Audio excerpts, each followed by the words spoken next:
Puis étant donné qu'on a fait notre série sur les expressions que Jésus dit je suis, et puis qu'on a commencé ça tout de suite après qu'on venait de finir le psaume 23, je m'étais dit, ben, on va pas nécessairement parler du fait que Jésus est le bon berger tout de suite au début.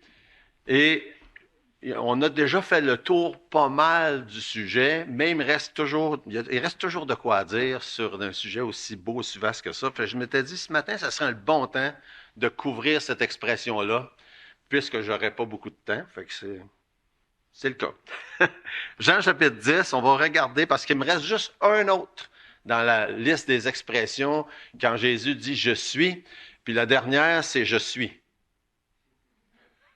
Ça fait que ce matin, on va regarder celle qui dit je suis le bon berger dans Jean au chapitre 10. Et on en a parlé un tout petit peu la semaine dernière quand on parlait de la porte, mais au verset 11, Jésus dit je suis le bon berger. Puis on va regarder ce verset-là et quelques autres versets autour et regarder qu'est-ce que ça signifie l'expression je suis le bon berger. Il y a tant d'autres choses qu'on pourrait mentionner, comme je l'ai dit tantôt. Quand on a étudié ensemble le psaume 23, on en a parlé de long en large de l'expression que Jésus est le bon berger. Mais dans le verset en question, le verset 11, il y a plusieurs choses qui sont impliquées dans le sens du fait que Jésus est le bon berger. Et la première chose, c'est qu'il se dit, le bon berger donne sa vie pour les brebis. Et ça, c'est vraiment, Jésus est comparé dans le contexte, il compare les mauvais avec les bons. Puis quand il parle des mauvais, au début du chapitre, ça dit, en vérité, je vous le dis, celui qui n'entre pas par la porte dans la bergerie, mais qui entre, monte par ailleurs, est un voleur et un brigand. Fait que Jésus est comparé avec des voleurs puis des brigands. Puis il est aussi comparé avec des mercenaires. On va regarder à ça aussi en même temps. Mais quand il est comparé avec des voleurs puis des brigands, clairement, le bon berger, tout ce qu'il fait est bon. Les voleurs et les brigands, ben, eux autres font rien de bon. Pour les brebis, évidemment, c'est ce qui est entendu. Mais la première chose, la première bonne chose, la plus grande chose que le berger fait pour ses brebis, c'est comme ça dit au verset 11, il donne sa vie pour les brebis. Je pensais à différentes expressions qu'on est familier avec par exemple, les sports comme le hockey, puis probablement des clichés, vous en avez entendu autant qu'il y en a, comme par exemple, tout laisser sur la glace, jouer comme s'il n'y avait pas de lendemain. Puis ce genre d'expression-là qu'on associe à des sports, puis on comprend là, que c'est donner le tout pour le tout, mais on parle de sport. On emploie des expressions comme si c'était question de vie ou de mort. Mais là, on ne parle pas de sport. On parle réellement de vie et de mort. Et Jésus a tout donné. Il a tout donné. Si on prenait l'expression de sport, là, il a tout laissé sur la glace. Il a tout donné. Il a donné sa vie. Mais non seulement il a donné sa vie comme les bergers dont il parle, qui seraient comme David, comme d'autres, face à face avec un danger, par réaction, avec l'adrénaline de ce qui est en train de se passer, réagirait en donnant sa vie pour vouloir sauver les brebis. Mais Jésus n'a pas juste fait ça. Il avait planifié d'avance de faire ça. Et c'est différent. C'est pas juste en réaction. Avant de venir au monde, Jésus avait planifié de donner sa vie. Ça faisait partie du plan depuis le tout début. Et le bon berger, un bon berger aurait réagi en donnant sa vie, mais Jésus lui a planifié même avant de venir au monde. Il a donné, il avait décidé qu'il donnerait sa vie pour ses brebis, pour qu'il puisse avoir la vie éternelle, pas juste la vie physique. Un petit peu plus loin dans le chapitre, versets 17 et 18, ça dit le Père m'aime parce que je donne ma vie afin de la reprendre. Personne ne me l'ôte. Personne. Mais je la donne de moi-même. J'ai le pouvoir de la donner, j'ai le pouvoir de la reprendre. Tel est l'ordre que j'ai reçu de mon Père. Jésus, il a donné sa vie volontairement. Il n'a pas été victime. On sait qu'il s'est fait assassiner. Mais il avait déjà décidé qu'il donnerait sa vie. Et ça, c'est vraiment différent de tout ce qu'on pourrait même imaginer. Il a volontairement fait le choix. C'est rempli de passages dans la Bible qui parlent comme ça. On peut regarder dans Hébreux chapitre 2. On va voir quelques versets là, en rafale. Hébreux chapitre 2, verset 9. Mais celui qui a été abaissé pour un peu de temps au-dessous des anges, Jésus, nous le voyons couronné de gloire et d'honneur à cause de la mort qu'il a soufferte. Ainsi, par la grâce de Dieu, il a souffert la mort pour tous. Il est mort pour un but particulier, pour d'autres personnes. Romains chapitre 5, verset 18. Ainsi donc, comme par une seule offense, la condamnation a atteint tous les hommes, de même par un seul acte de justice, la justification qui donne la vie s'étend à tous les hommes. 1 Jean 4, 10. Et cet amour consiste non point en ce que nous avons aimé Dieu, mais en ce qu'il nous a aimés et a envoyé son Fils comme victime expiatoire pour nos péchés. Victime expiatoire, mort. Il est mort pour nos péchés. 1 Pierre 3, 18. Christ aussi a souffert une fois pour les péchés, lui juste pour des injustes, afin de nous amener à Dieu. Il a été mis à mort quant à la chair, rendu vivant quant à l'esprit. Mort quant à la chair, pour nos péchés, comme le bon berger qui donne sa vie pour les brebis. 2 Corinthiens, 5, verset 21.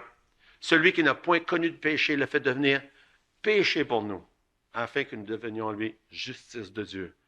Jésus est devenu péché, il a pris le poids, la douleur de tous les péchés sur lui pour qu'on devienne en lui la justice de Dieu. De retour dans Romains 5, on a déjà lu un verset dans Romains 5. Probablement, un passage qui est les plus connus sur ce thème-là, versets 7 et 8. À peine mourrait-on pour un juste, quelqu'un peut-être mourrait pour un homme de bien, mais Dieu prouve son amour envers nous, parce que lorsque nous étions encore des pécheurs, Christ est mort pour nous. Le bon berger donne sa vie pour les brebis. Et c'est ce que Jésus a fait. Il a donné sa vie pour les brebis. Ça, c'est la première chose qu'on considère dans Jean 10, 11. La deuxième chose, le bon berger prend soin de ses brebis. On peut lire là, dans Jean 10 les versets, à partir du verset 12 et suivant. On va lire quelques-uns des versets. Mais le mercenaire qui n'est pas le berger et à qui n'appartient pas les brebis, voit venir le loup, abandonne les brebis et prend la fuite.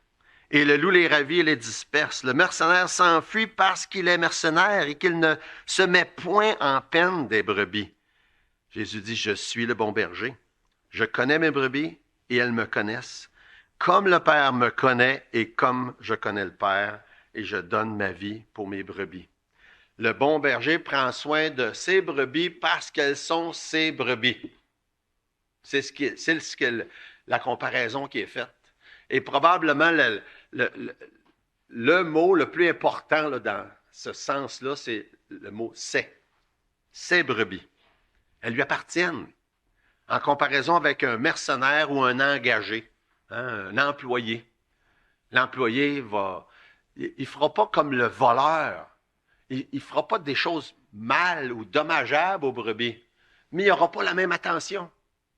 Parce que ce n'est pas ses brebis, tout simplement. Tandis que Jésus dit, il est le bon berger et ses brebis lui appartiennent. Pourquoi est-ce que les brebis lui appartiennent? Pourquoi, si vous êtes une de ces brebis, vous l'appartenez? Parce qu'il a payé le prix. Il a acheté. Il a payé le prix pour chacune de ses brebis. Et c'est ce qui fait toute la différence. On lui appartient, on fait partie de ça. C'est un privilège. On a chanté courbez-vous, quel privilège d'entrer dans sa présence. Oh, quel privilège c'est de faire partie de sa bergerie. Oh, quel privilège c'est d'être appelé une de ses brebis. Ça me fait penser, je pense à ça, à un des chants qu'on chantait en anglais. Quel privilège c'est de faire partie de la famille de Dieu. Hein? C'est tout un privilège. Faire partie de sa famille. Hein? C'est un chant que Bill et Gloria Gator ont écrit ensemble, puis on chantait ça. Puis, faire partie de la famille de Dieu, lavé par son sang, lavé dans la fontaine, nettoyé, rendu propre par son sang. C'est tout un privilège. Et c'est de ça dont ça parle, par exemple, dans 1 Pierre chapitre 1, verset 18, quand ça parle du prix qui a été payé.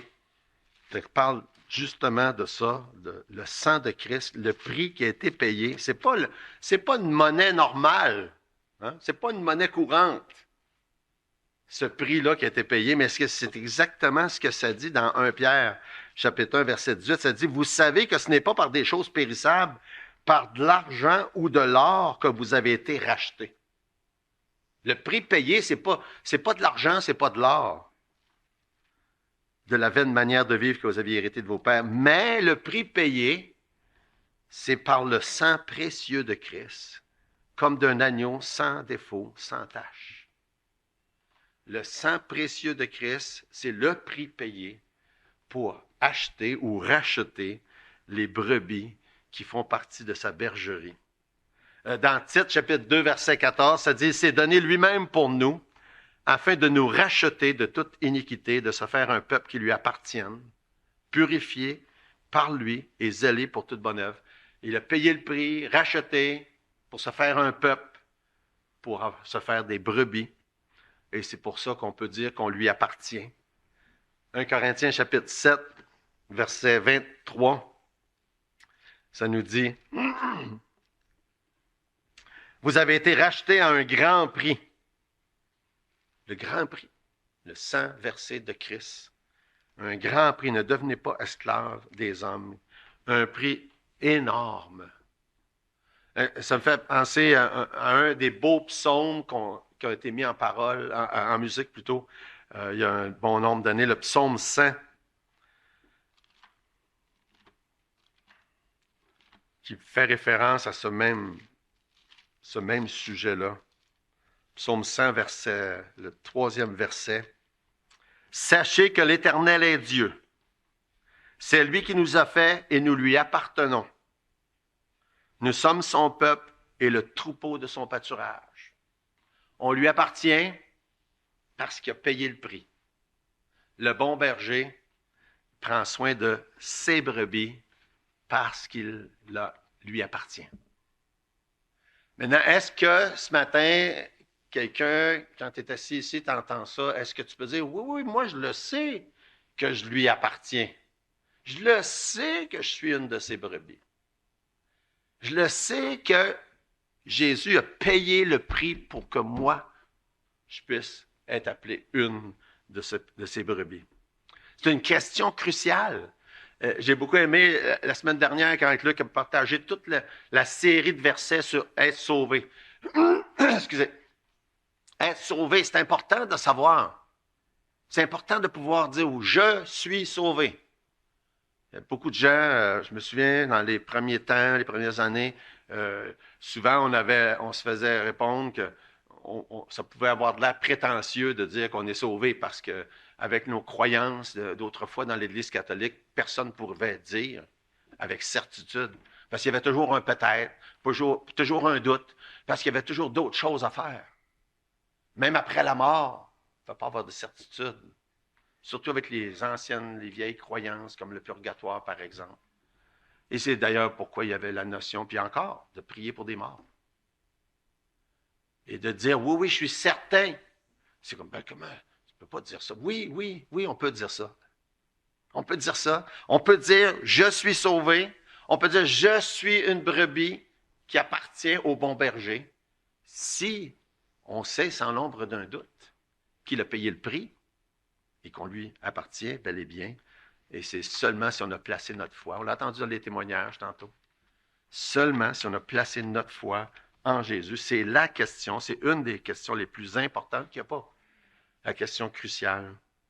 Comme Jésus dit dans le verset 14, dans Jean 10, il dit « Je connais mes brebis et elles me connaissent. » Beaucoup de gens, puis Jésus en parle, il dit, il y en a qui vont dire « Oh Seigneur, Seigneur !» Mais il va répondre « Mais moi, je ne te connais pas. » Jésus dit « Mes brebis, je les connais. » Si tu es une brebis du Seigneur, il te connaît. Puis tu te connais parce qu'il te connaît. Et c'est important de le savoir. C'est la question très, très, très importante. Le bon berger connaît ses brebis. Puis un autre, et c'est le dernier point, puis comme je dis, c'est un peu, c'est plus court que d'habitude. Dans le verset 16, il dit, j'ai encore d'autres brebis qui ne sont pas de cette bergerie. Celles-là, il faut que je les amène. Elles entendront ma voix et il y aura un seul troupeau, un seul berger. Fait que le bon berger prend soin de ses brebis, il les sauve, il prend soin de ses brebis, puis il cherche d'autres brebis. Il sait qu'il y en a d'autres encore d'autres brebis qu'il faut qu'ils soient amenés dans son pâturage, dans sa bergerie. Et non seulement Jésus cherche d'autres brebis, mais confie la tâche aux brebis de chercher d'autres brebis. C'est intéressant parce que je crois que c'est Obed tantôt qui a cité Matthieu chapitre 9.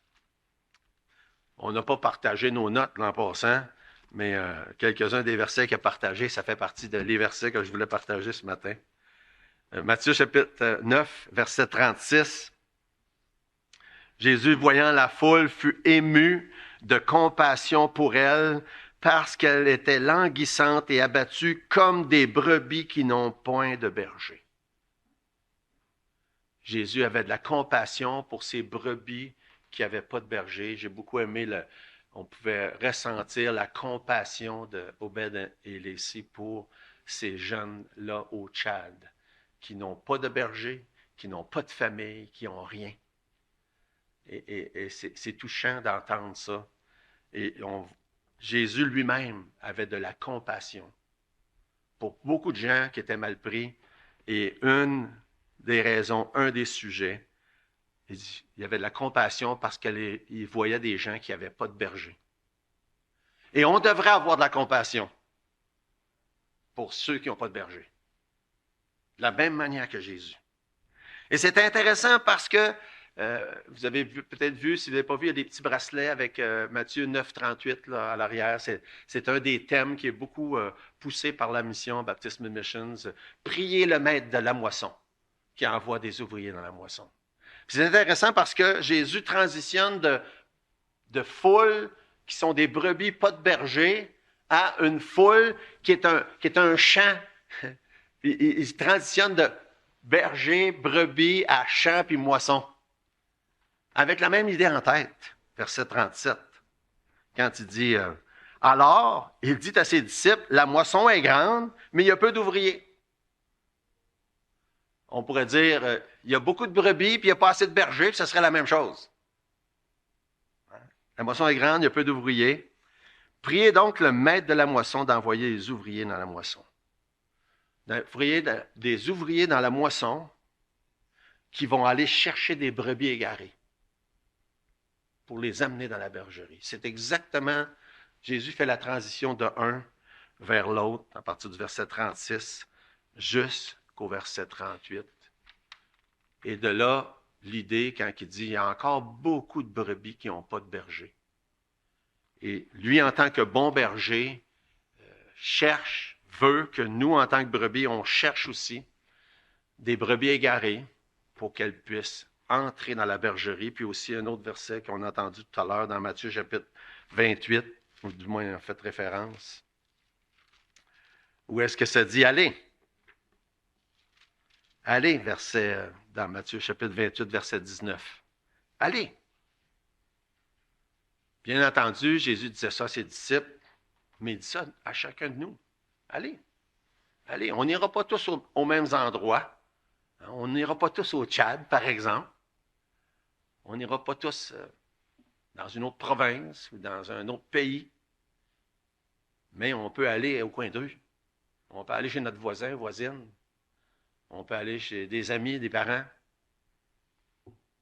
Chacun d'entre nous. Allez.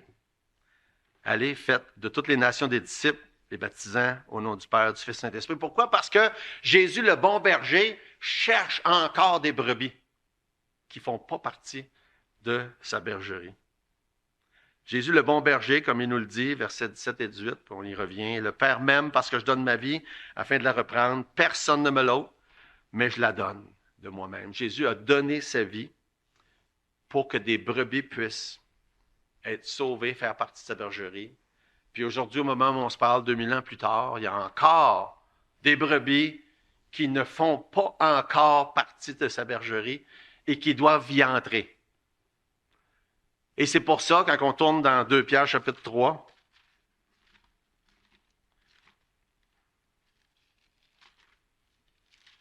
Pierre chapitre 3, verset 9, le Seigneur ne tarde pas dans l'accomplissement de la promesse, comme quelques-uns le croient, mais il use de patience. Il use de patience, puis il use bien qu'il est patient. Je suis toujours impressionné. Moi, je suis à l'extrême opposé. Je ne suis pas patient. Je ne suis pas patient de nature. Si vous n'êtes pas convaincu de ça, demandez à ma femme, elle va vous confirmer. Je ne suis pas patient. Ça ne va jamais assez vite. Et ça m'impressionne de voir la patience de Dieu. Quand on voit ce qui se passe dans le monde aujourd'hui, il me semble donc que moi, là, j'aurais mis un terme à tout ça depuis longtemps. Mais Dieu est patient. Puis il est patient. Puis il est patient. Ne voulant pas qu'aucun périsse. C'est la raison. Il n'y a pas d'autre raison. Pourquoi Dieu serait si patient? Il veut tout simplement qu'il y ait d'autres brebis qui entrent dans la bergerie. Tout simplement. Et peut-être ce matin, peut-être même ce matin, il y a peut-être une ou des personnes qui n'ont pas encore fait le pas par la foi de se confier en Dieu pour leur salut et qui pourraient être la dernière personne qui mettrait un terme à la patience de Dieu. C'est possible. Ça va arriver un jour. Ça va arriver un jour. Mais il est patient. Il est patient. Ça dit au verset 15 dans 2 Pierre 3, « Croyez que la patience de notre Seigneur est votre salut. » Et ce matin, si vous n'avez pas encore placé votre foi en Jésus, la patience de Dieu, c'est pour vous. Il faut que vous puissiez avoir cette opportunité-là. Croyez que la patience de notre Seigneur est votre salut, comme notre bien-aimé frère Paul vous l'a aussi écrit selon la sagesse qui lui a été donnée. Approchez-vous de Dieu, faites-lui confiance. Il est le bon berger qui a donné sa vie pour les brebis. Et tout ce qu'il est en train de faire au moment où on se parle, il cherche encore d'autres brebis qui vont entrer dans sa bergerie. Prions. Notre Dieu, merci pour le temps qu'on a eu ensemble, d'avoir entendu des belles paroles, d'avoir entendu des témoignages d'un couple qui ont un cœur pour ton œuvre, ton ministère, pour des enfants, pour qu'ils soient sauvés, qu'ils ont un toit. Je te prie, Seigneur, pour eux, que tu les bénisses pour voir leurs besoins. Et Seigneur, on te demande aussi que tu les accompagnes dans ce temps où ils se promènent d'une église à l'autre. Protège-les sur la route. Et bénis-les et bénis les églises qu'ils vont visiter. Dans le nom de Jésus, amen.